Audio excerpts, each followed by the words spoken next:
Right now, you trust the money in your pocket. You check your bank app, you see a number, and you assume that value is real. But 110 years ago, money worked completely differently. There was no central authority, no shadowy committee in Washington setting interest rates, and no safety net to catch the economy if it started to fall. If you lived in 1900, a dollar wasn't just a piece of paper backed by good faith. It was a contract. It was a claim check for a specific, physical piece of gold. But then, 1913 happened. In a single year, a series of quiet, calculated decisions changed the trajectory of human history. It wasn't a war, and it wasn't a visible revolution, but it fundamentally altered how you work, how you save, and how much of your life is owned by the financial system. Most people have never heard the full story of what happened that year, but it is the reason your rent is skyrocketing, and it's the reason the middle class feels like it's running on a treadmill that keeps getting faster. Today, we're pulling back the curtain on the year money changed forever. And once you see the before and after, you will never look at a $20 bill the same way again. Why 1913? On the surface, it seemed like a typical year. The Ford Motor Company had just debuted the moving assembly line, transforming how we built things. The post office started delivering parcels for the first time. Life was moving fast, and the modern age was in full swing. But beneath the surface, the very foundation of the American dream was cracking. The United States was facing a massive identity crisis. For over a century, the country had a deep, almost pathological fear of central banking. The Founding Fathers hated the idea.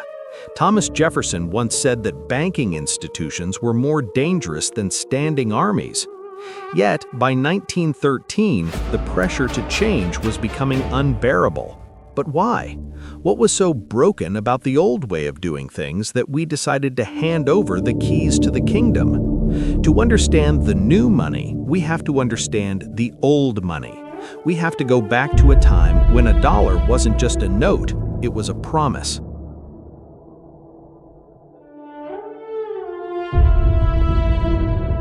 Before 1913, the American economy was decentralized. There was no Federal Reserve, no chairman giving speeches that moved the stock market. Instead, the system was built on a foundation of gold. In this era, the dollar was literally a gold certificate. If you walked into a bank with a $5 bill, you weren't just carrying paper, you were carrying a receipt.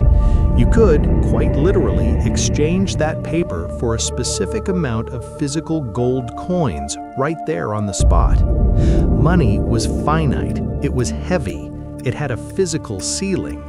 Because the government couldn't just print more gold out of thin air, the value of the dollar stayed remarkably stable. In fact, a dollar in 1800 had roughly the same purchasing power as a dollar in 1900. Imagine that for a second, a world where prices didn't go up for a century. But while the gold standard provided stability, it also created a massive problem: inflexibility. The economy was growing fast. New factories were popping up, cities were expanding, and more people needed loans to start businesses. But since the money supply was tied to how much gold was being pulled out of the ground, there often wasn't enough cash to go around when the economy needed to move quickly. And that led to the panics. Without a central bank, the banking system in the late 1800s was like the Wild West. Every bank was essentially its own island. They were all interconnected, but they didn't have a captain. If a rumor started that a bank in New York was running out of money, everyone would rush to the doors at once to get their gold out. This was a bank run. And since banks only keep a fraction of their deposits on hand, the bank would collapse. Then the panic would spread to the next bank, and the next. In 1873, 1893, and most famously the Panic of 1907, the entire American economy ground to a halt. In 1907, the situation was so dire that the government couldn't save the system. Only one man could. J.P. Morgan, the legendary financier, literally gathered the nation's top bankers in his private library, locked the doors, and told them they weren't leaving until they bailed out the failing trust companies with their own money. One man had to act as a human central bank. The public was horrified. They realized that the entire American economy was resting on the shoulders of a few wealthy men in New York. The system was fragile, it was chaotic, and it was prone to total collapse every few decades. The cry for stability began to echo through the halls of Congress. The American people wanted a system that wouldn't crash. The bankers wanted a lender of last resort so they wouldn't have to rely on J.P. Morgan's library. Everyone agreed something had to change. But the solution that was being cooked up in the shadows wasn't exactly what the public expected. In late 1910, a group of the world's most powerful men boarded a private train car under assumed names, pretending they were on a duck hunting trip. Their destination, a secluded place called Jekyll Island. Their mission, to write the blueprint for the most powerful financial institution the world has ever seen. What happened on that island, and the law that was eventually signed on 2 days before Christmas in 1913, didn't just fix the panics, it gave birth to a new kind of money and a new kind of power. If 1913 was supposed to bring stability, then why did the years following it become some of the most volatile in history? If the goal was to protect the value of your dollar, why has that dollar lost over 96% of its value since that year? The answer lies in the fine print of what happened next. November 1910. A private railway car sits at a station in New Jersey, its windows frosted, its passengers shrouded in secrecy. If you were a bystander, you would have seen a group of men boarding with shotguns and fishing gear, looking like any other group of wealthy hunters heading south for the winter. But these weren't ordinary hunters. Among them was Senator Nelson Aldrich, the most powerful man in Congress. Beside him were high-ranking officials from the Department of the Treasury and the heads of the largest banks in New York and Europe, representing nearly 1/4 of the entire world's wealth. They were told to use only their first names, no last names, no titles, no records. They were heading to a private club on a secluded patch of land off the coast of Georgia called Jekyll Island. The public was told they were going on a duck hunt, but for 10 days they didn't fire a single shot at a bird. Instead, they sat around a large wooden table and drafted the most significant piece of financial legislation in American history, the Federal Reserve Act. Why the secrecy? Because the American public was deeply suspicious of the money trust. They didn't want a central bank controlled by Wall Street, so the men at Jekyll Island had to perform a masterclass in linguistic gymnastics. They didn't call it a central bank. They called it a regional reserve system. They didn't call it a government agency, and they didn't call it a private corporation.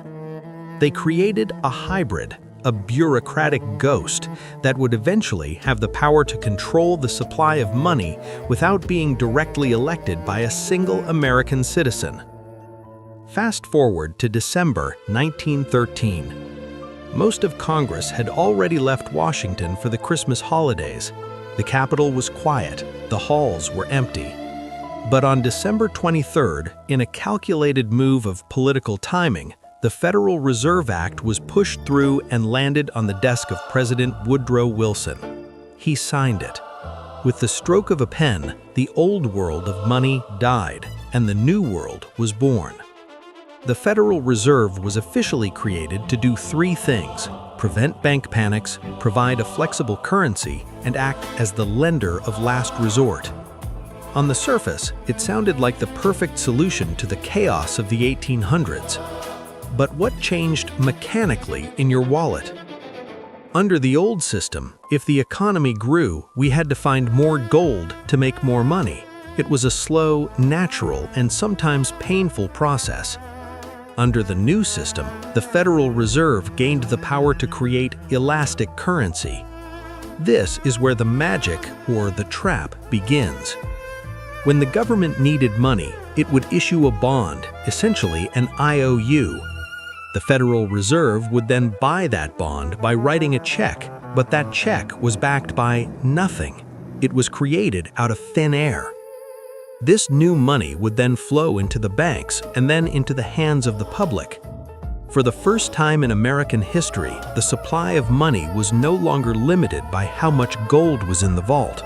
It was only limited by the decisions of a small group of men sitting in a room looking at charts.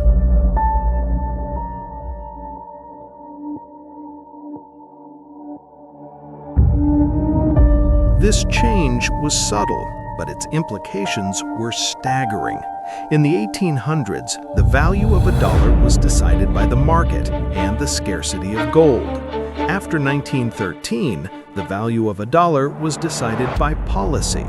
The Fed could now expand the money supply to stimulate the economy, or contract it to slow things down. They called this scientific management.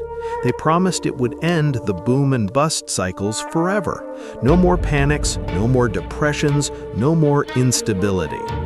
But there was a trade-off, a hidden cost that no one mentioned during the Christmas of 1913. When you increase the supply of money, you inevitably decrease its individual value. It's simple supply and demand.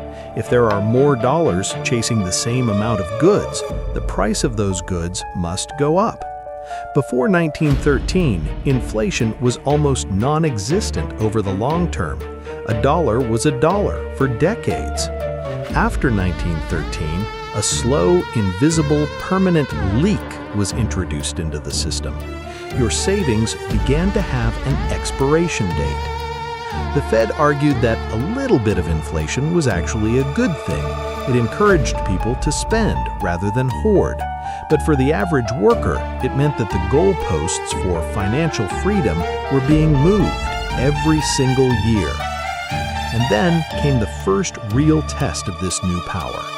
World War I was on the horizon. A war of that scale requires an astronomical amount of money, more than any country has in its vaults. In the past, a war of that size might have bankrupted a nation, but with the new Federal Reserve System, the United States found it had a magic well. It could print what it needed and worry about the consequences later. By the end of its first decade, the Federal Reserve had proven it could do exactly what it promised. It could provide massive amounts of liquidity. The 1920s began to roar, fueled by easy credit and a surging money supply. It looked like the duck hunt had worked. But if the system was designed to prevent crashes, then why did the biggest crash in human history happen just 16 years later? If the Federal Reserve was the lender of last resort, why did thousands of banks vanish overnight in 1929? And why, after 1913, did the American worker start producing more but keeping less? Now, let's look at the aftermath. How the decisions made in 1913 set off a chain reaction that ended the gold standard and gave birth to the world of permanent inflation we live in today. The machine was built in 1913, but we are the ones still paying for the fuel. By 1920, the Federal Reserve was no longer an experiment. It was the heart of the American engine. The Roaring Twenties weren't just about jazz and flappers, they were about credit. For the first time, the average American could buy a car, a radio, or a washing machine on the installment plan. The Fed had kept interest rates low and the money supply was expanding like a balloon. But as any physicist will tell you, what expands must eventually contract. In 1929, the balloon popped. This was the moment the Federal Reserve was built for. It was the lender of last resort. It was supposed to step in, flood the banks with cash, and prevent the collapse. But it didn't. Instead, the Fed did the opposite. It contracted the money supply. It watched as thousands of local banks, the ones not part of the inner circle, withered and died. The Great Depression wasn't just a failure of the stock market, it was a failure of the very stability promised in 1913.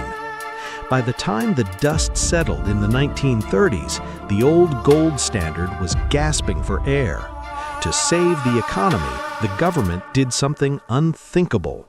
In 1933, Executive Order 6102 was signed, making it illegal for American citizens to own gold.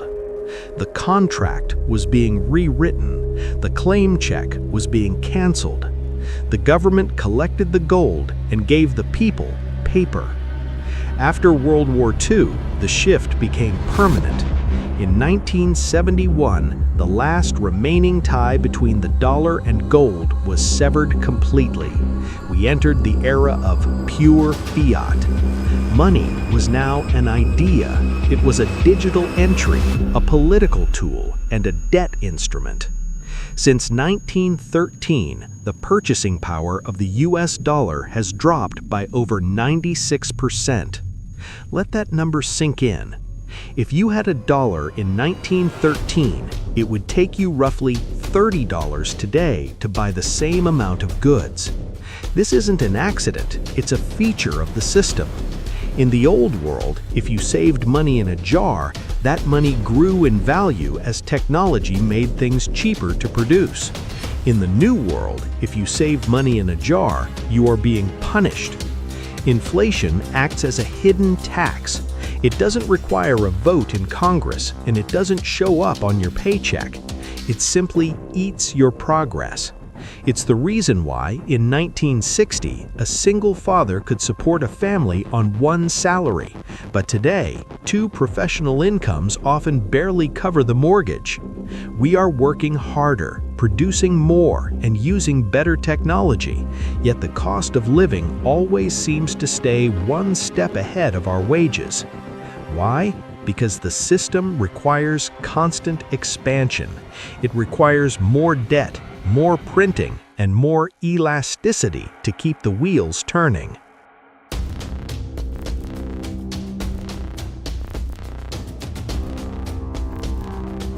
Today, we live in the house that 1913 built. We live in a world where the Federal Reserve can create trillions of dollars in a single weekend to bail out a failing financial sector, while you struggle to keep up with the price of eggs, or gas, or insurance. This is the Cantillon effect. The people closest to the source of the money, the big banks and the government, get to spend the new dollars first while they still have high value. By the time that money reaches you, in the form of wages or stimulus, the prices of everything have already gone up. You aren't getting poorer because you aren't working hard. You are getting poorer because the yardstick used to measure your labor is shrinking every single day. Every time the Fed stimulates, your savings are being diluted. Every time they manage the economy, the gap between the people who own assets and the people who work for a living grows wider. The stability promised at Jekyll Island came at a price. We traded the pain of panics for the slow death of purchasing power.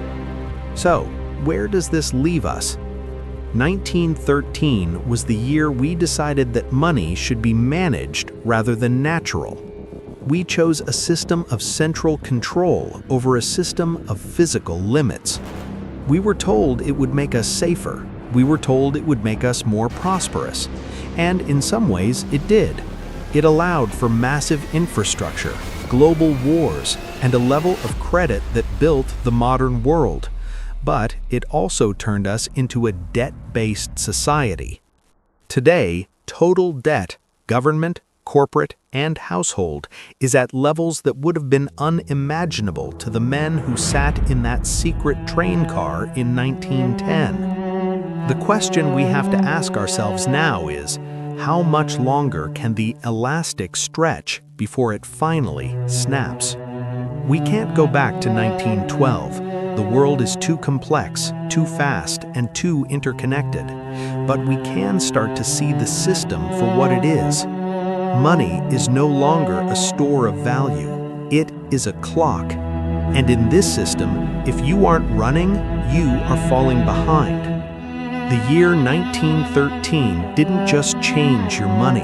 It changed the very definition of freedom. Because when someone else controls the value of your time, they eventually control you. Thanks for watching. If this deep dive into history changed the way you look at your bank account, hit the subscribe button and join the conversation in the comments. Because the more we understand the past, the less likely we are to be victims of the future. See you in the next one.